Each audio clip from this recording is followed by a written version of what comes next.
Transparency International has called on Ethics and Anti-Corruption Commission and Asset Recovery Agency to immediately institute asset recovery procedures from those who squandered the monies meant for combating COVID-19. The governance lobby group said the Auditor General's special report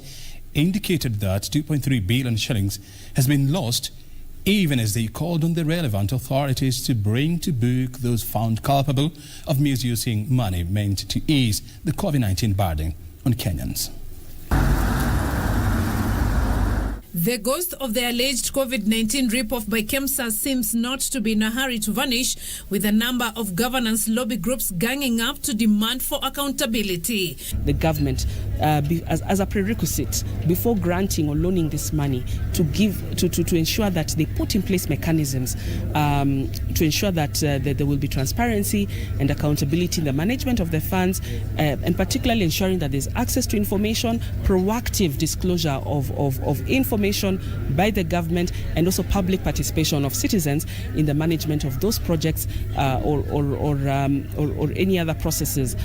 related to the money that has been lent or granted by these foreign lenders. The groups led by Transparency International, Kenya Human Rights Commission, Inuka Kenya, NISISI, and National Taxpayers Association, among others, demanded a transparent and fair opportunity for businesses to compete for government tenders, especially those related to COVID-19. The lobby groups said the Ministry of Health should follow through in ensuring that all procurement information on COVID-19 resources is availed on their website for scrutiny by the public. We are calling on the government to show sufficient political will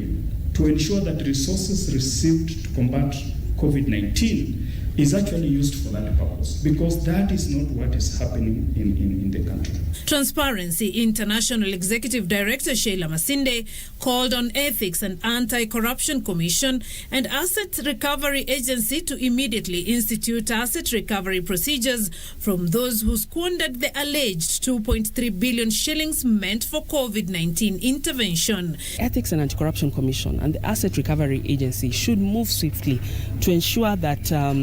that they immediately institute asset recovery procedures from the public officials who are implicated in the loss of these funds through the shadowy procurement that was conducted by KEMSA. The Auditor General has done a report which shows that we've lost 2.3 billion, maybe more.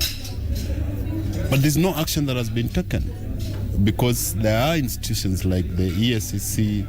the Recovery of Assets Authority, that should go on ahead and recover these assets from the people who have fraudulently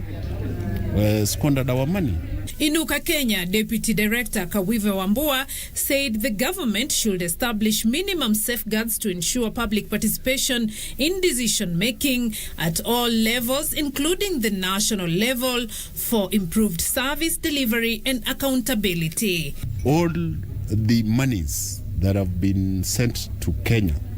by donors, by external partners, or even that has been removed from or taken from the exchequer, need to be declared